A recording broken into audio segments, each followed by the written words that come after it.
Waarom weet ik niet precies. Waarom wil je hier naar binnen gaan? Klasuitje? Ik weet het ook niet, precies. Ja, omdat... Ik heb geen idee.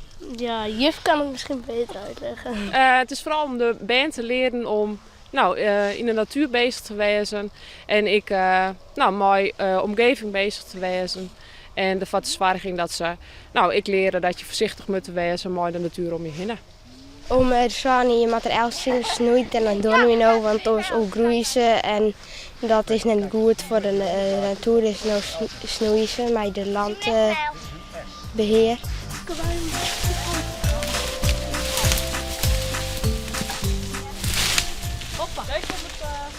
Wat is oerhinget, dat moet er al. Maar oer hing het oer de touw. Ja, normaal is het inderdaad, de zit je wat dichterbij. En dan in het zijds hing het bijvoorbeeld oer. Ik doe het thuis ook wel eens. En het is leuk werk om, dan doen we de treurwilg bij knippen. Dan hebben we zo'n schaar en dan zit die stam hier zo. En dan stromen alle takken die treurig zitten, die knippen we er dan af. Maar dan is geen treurwilg meer.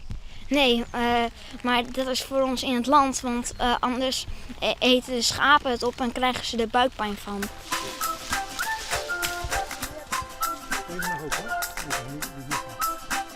Het beste, jongens. Waar hing je hem door?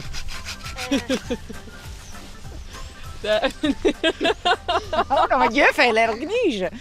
Waar hing je met door dan? Simon hier ergens hoe pinken? Ja. Op pinken? Ja, als ik een koe was, dan zou ik nu een pink zijn. Oké, want een pink dat is... Dat zit tussen een koe en een kalf in. Oké, en doos is tussen een baby en een volwassen... Ja. Ja, een puber. Ben je ook al een puber? Nee, ik ben een tiener. Ja, en ik ook een tiener. En wat ben je dan als je tiener binnen? Vervelend. Ja? Weet ik net.